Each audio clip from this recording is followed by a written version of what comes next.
Bonjour, donc voilà, bienvenue dans ce nouveau tuto sur la modélisation de la station de métro. Euh, donc ici, le premier élément que j'ai été récupéré, c'est la taille de ma rame de métro. Ici, enfin mon wagon de rame de métro, puisqu'une rame, c'est un ensemble de wagons.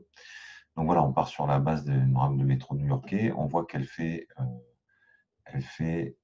alors j'ai la source qui est un peu cachée ici, elle fait 15 mètres 650 de long. Et elle fait 3,60 m de haut et 2,68 m de large. Donc, on va prendre cet élément-là, je vais le garder de côté. Et première chose que je vais faire, c'est créer ma rame de métro. Donc, je vais cliquer sur boîte, entrer au clavier, je suis en centimètres, donc je vais rentrer les valeurs en centimètres. Donc, on a dit, alors pardon, ça c'est X, Y, Z, c'est la position dans l'espace. Nous, ce qui nous intéresse, c'est longueur, largeur, hauteur. Donc, en indiquant longueur, elle faisait 10 mètres 960, on va arrondir 11 mètres. 10 mètres 970, on arrondit 11 mètres, donc ça fait 1100 cm. Largeur, on a dit qu'elle faisait 2,68 m, 268 cm. Et hauteur, on a dit qu'elle faisait 3,62 m, donc 362 cm. Une fois que c'est fait, je clique sur créer, je dézoome un petit peu et j'ai ma rame de métro qui est créée ici. Alors, je vérifie les dimensions. Oui, ça c'est avec les roues en fait, hein.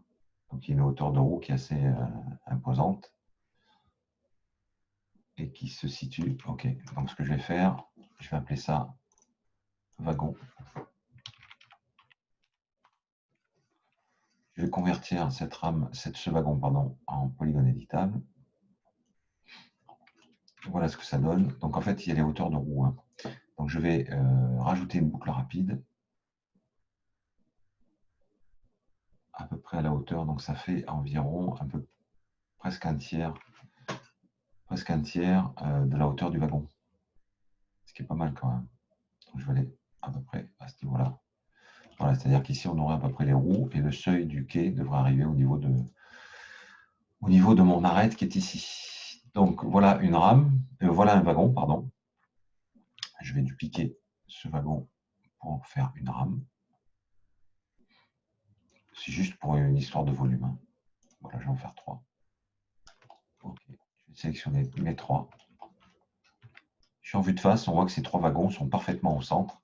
Donc, je vais les décaler légèrement sur le côté pour avoir, on va dire que mon quai va commencer à partir d'ici, en fait. Voilà. Et je mets 3 sélectionnés, je fais un clic droit et je vais geler ma sélection. Ça fait que je ne pourrai plus sélectionner. Si je veux dégeler ma sélection, je fais un clic droit et je clique sur dégeler tout. Donc à partir de là, je vais pouvoir commencer ma modélisation. Donc j'appuie sur T et je vais passer en vue du dessus. Voilà, mes rames de métro sont ici.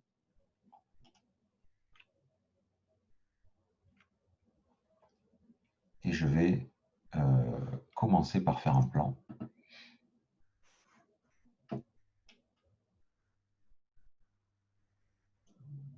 Voilà, comme ceci en vue du dessus. J'appuie sur F4 et je m'aperçois que ce plan est segmenté. Modifier, j'enlève la segmentation largeur hauteur, j'appuie sur P, je reviens en perspective et ça va être le quai en fait. Donc je vais cliquer sur. Première chose que je vais faire un clic droit, convertir ça en polygone éditable et je vais venir sélectionner l'arête qui est là et je la mets à 0 en X. Voilà, pour qu'elle vienne bien ici à fleur. Ça va être ma zone, ma grille ici va servir de référence en point 0 ici, l'intersection. Donc je vais mettre tous les éléments ici, toutes mes arêtes à 0. Donc elle, je vais la mettre à 0 en Y.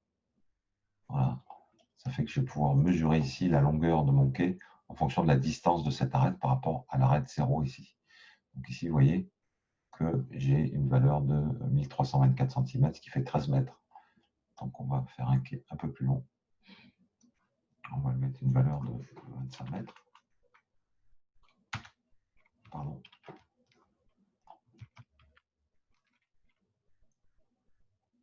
Je me suis trompé. C'est ici. Là, pas là, je me suis trompé de valeur en fait. Donc ici, c'est 25,00. 500 cm. Voilà, on a 25 mètres. Et on a un quai.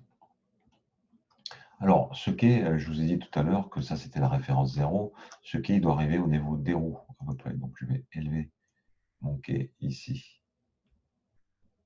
Alors, je ne vais pas faire ça. Je vais plutôt baisser. Ça, c'était la référence 0. Je vais plutôt baisser mes rames de métro. J'appuie F pour passer en vue de face. F3. G, je masque ma grille. Et je vais prendre clic droit, dégeler tout. Je sélectionne mes rames de métro.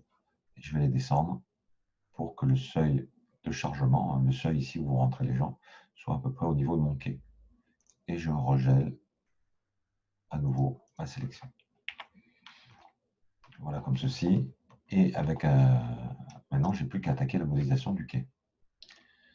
Alors, dégeler tout.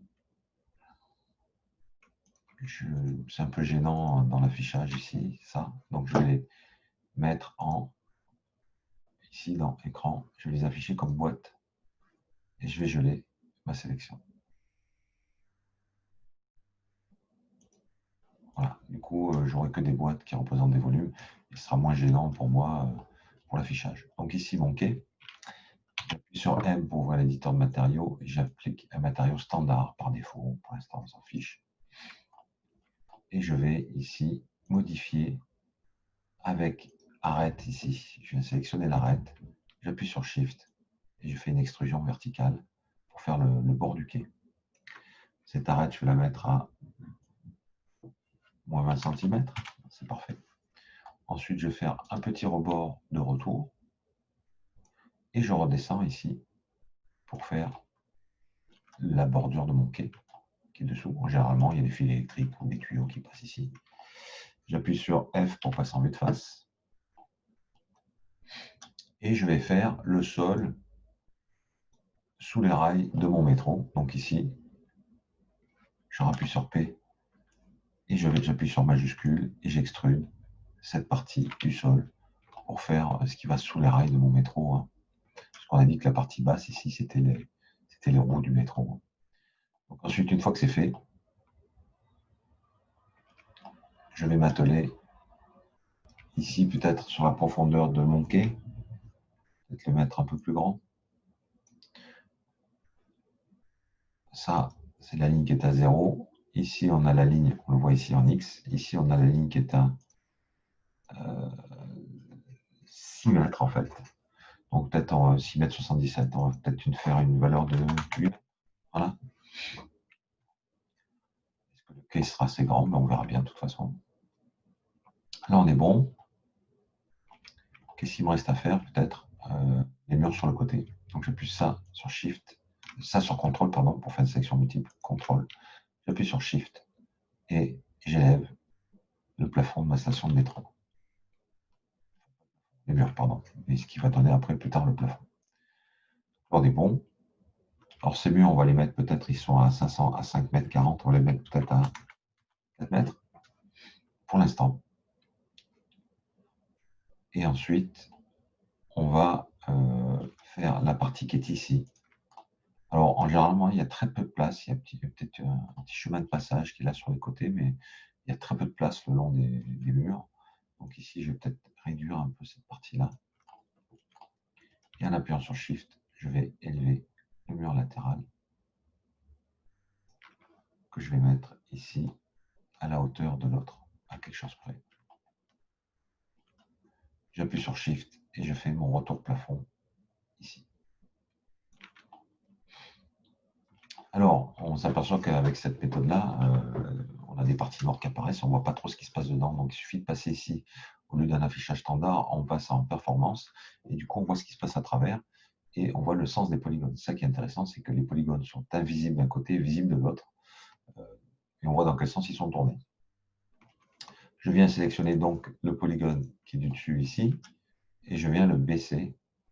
Je vais le mettre, on l'avait mis à 400. Donc, je vais le mettre à 398 pour qu'il rentre un petit peu. J'ai une petite marge de 2 cm ici. Voilà. Et ensuite, je vais prendre l'arête qui est ici et je vais venir la chanfreiner pour obtenir un arrondi Alors, on fait attention de ne pas percuter l'angle. Évidemment, je passe en vue de face, percuter l'angle du métro, sinon il ne passera jamais. Ici, on voit bien. Voilà. Alors, je vais rajouter un peu de segmentation quand même, pour avoir un bel arrondi. Et je vais venir descendre cet angle, comme ceci. Voilà. Laisser une petite distance, voilà, ça me semble correct. On va mettre une valeur ronde, 290, et on valide. Voilà l'arrondi de mon tunnel, avec ma rame de métro.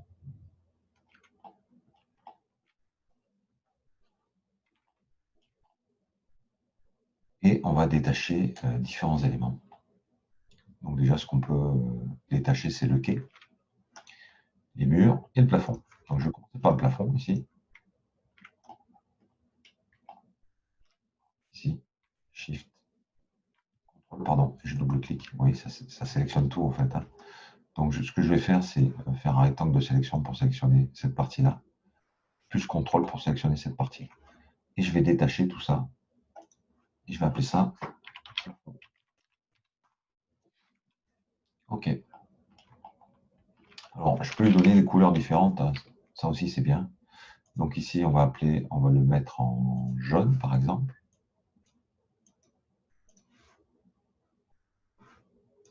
Hop. Alors, comme je suis en mode performance, ça ne se voit pas trop, hein. On le verra qu'en mode standard, hein. D'accord? Donc, je reviens ici en mode performance. Alors, je crois, en mode standard, me semble-t-il.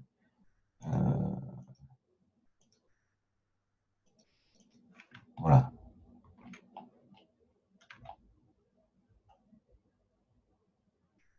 Alors, comme il est sélectionné, je pense que là, que je ne vois pas. Je passe à travers le mur là, mais pas l'autre. C'est assez bizarre. Le plafond, je ne devrais plus le voir. On va continuer comme ça. J'ai juste coché l'option masquer.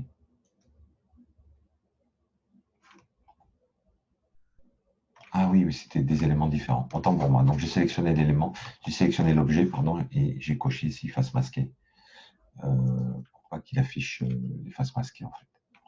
Voilà, donc comme c'était deux objets séparés, hein, c'est vrai que j'ai pas. Voilà, donc en fait ce qu'il faut faire, donc là ça marche. Voilà. C'est ici, sélectionner l'objet et aller dans le cinquième onglet et cocher l'option face masquée, ce qui vous empêche d'afficher en mode standard, vous empêche d'afficher les faces masquées. Ok, donc ça c'est bon, je suis en jaune ici sur le plafond. Je vais détacher mes murs, modifier, polygone, CTRL, Alt pour désélectionner, voilà. Je vais détacher mes murs.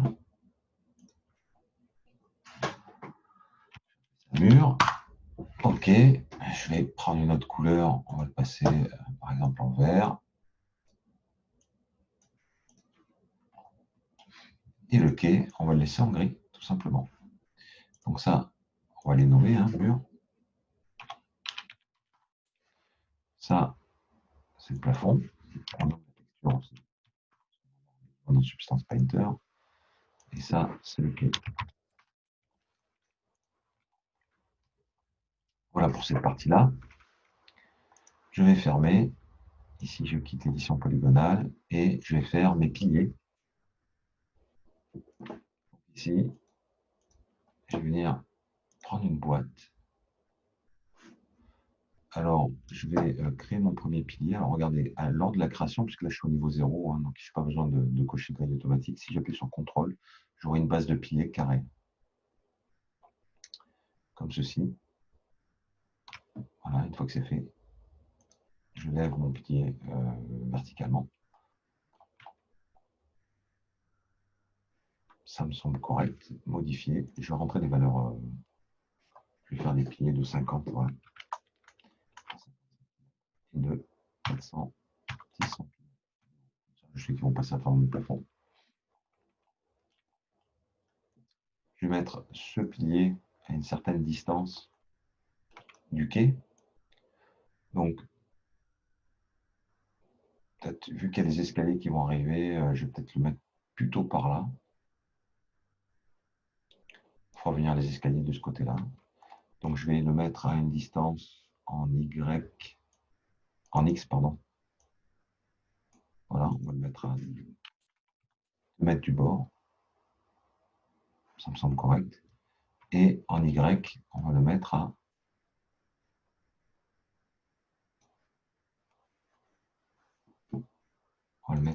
est-ce que 2 mètres, ça passe? Ça peut être sympa de mettre aussi du bon. On verra bien quand on va distribuer l'objet. Lui, je vais l'appeler pilier. OK. Et ce pilier, je vais le distribuer tout le long, sur la longueur, grâce à l'outil réseau.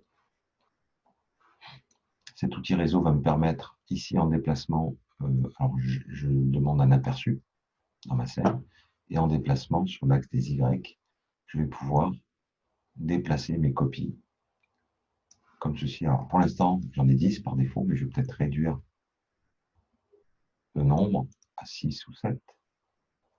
Du coup, j'augmente l'espace entre mes piliers.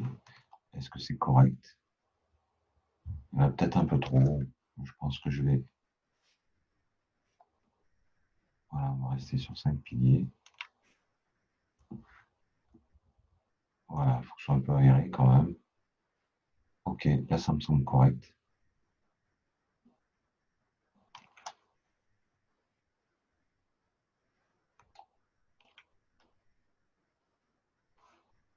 Ok, donc on avait dit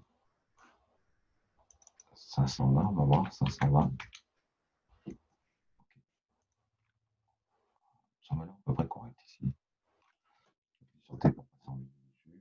Je pense que la distance est correcte. Si jamais vous avez un souci de centre par rapport à tous ces piliers-là, vous pouvez le faire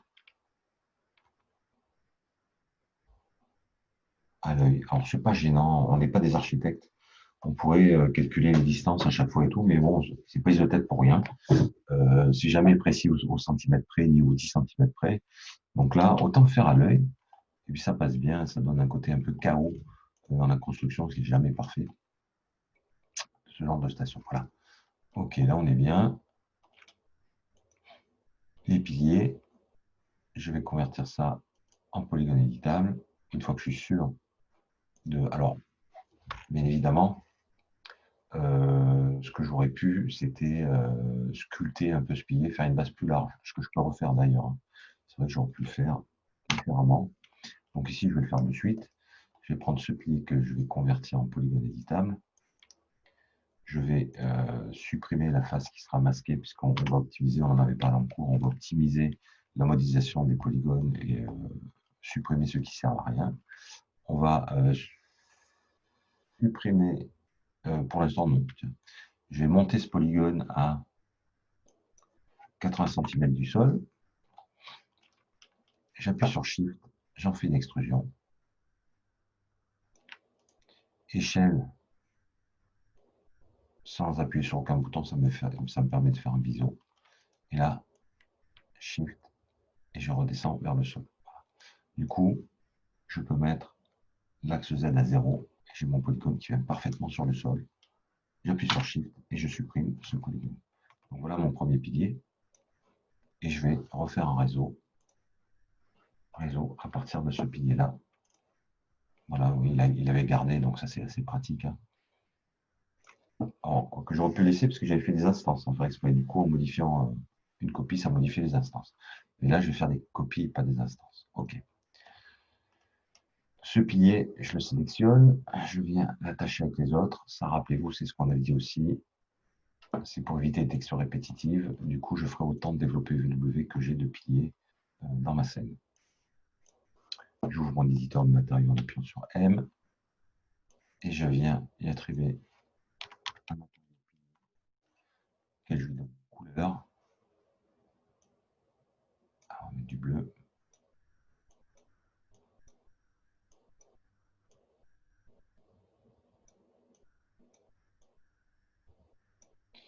OK.